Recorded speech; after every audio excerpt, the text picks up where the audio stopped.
kupaseni moni wa mtendere. Assalamu alaikum wa rahmatullahi wa barakatuh.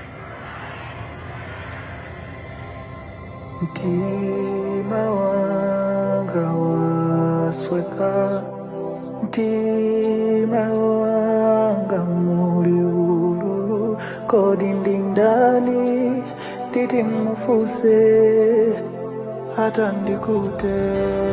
Ambuye mukuzi wandinundoka, achuluka upita. Mbuye achuluka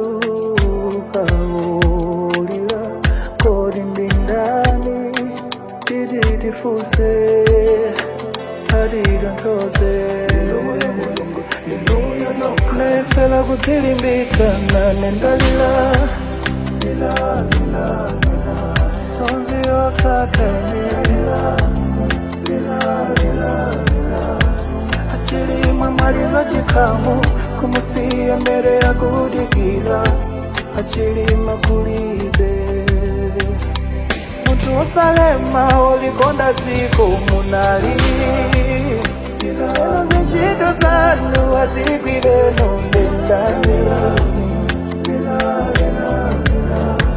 Maparishi onse kulila, nditonse monga dziko, achili makulibe. Nyifwa iya tipweteka ukongwa, wachinyamata olimbika. Titakumbuka zinchito zanu, mabwana wote pao malawilila, ambiri ya mangongona.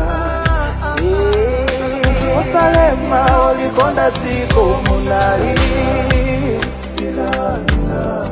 kucheza ndia nyamata akulu akoko. Maparishi onse kulila, nditonse monga dziko, achili makulibe.